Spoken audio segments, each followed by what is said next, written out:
గురుకుల హాస్టల్స్ కు సొంత భవనాలను ఏర్పాటు చేయాలని రాజ్యసభ సభ్యులు కృష్ణయ్య ప్రభుత్వాన్ని డిమాండ్ చేశారు. హైదరాబాద్ ఇందిరా పార్క్ ధర్నా చౌక్ లో మహాధర్నా కార్యక్రమాన్ని నిర్వహించారు.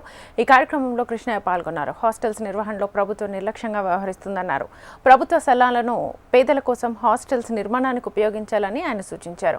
గురుకుల విద్యార్థులకు వెంటనే హాస్టల్స్ ను నిర్మించకపోతే ప్రజాభవన్లో హాస్టల్స్ ని నడిపిస్తామని ప్రభుత్వాన్ని రాజ్యసభ సభ్యులు కృష్ణయ్య హెచ్చరించారు. సొంత హాస్టల్ బిల్డింగ్లు లేవు, కిరాయి బిల్డింగ్లలో పెట్టారు. 5 మంది ఉండవలసిన రూమ్ లో 20 మంది 30 మంది ఉన్నారు. నా డిమాండ్ ఏంటిది?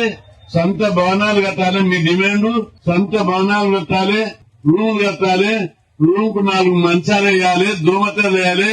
నా చెల్లెమ్మ నాన్న ప్రశాంతంగా చదువుకొని మంచి భోజనం చేసి ప్రశాంతంగా చదివి కలెక్టర్ కావాలి, డాక్టర్ కావాలి, ఇంజనీర్ కావాలి.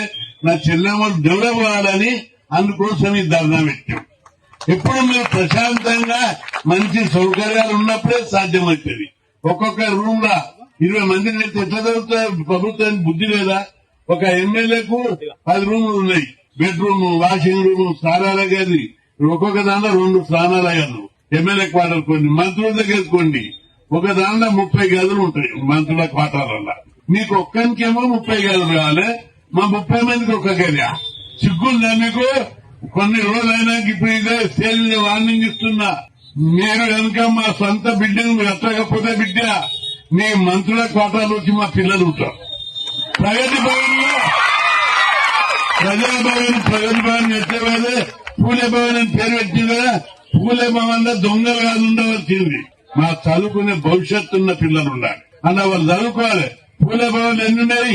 100 రూములు ఉన్నాయి. అందులో 2 హాస్టళ్లు, కాలేజ్ హాస్టళ్లు పెడితే 800 మంది చదువుకుంటారు మంచిగా. కాబట్టి కొట్లాడి మెచ్చాది పెట్టుకున్నాం.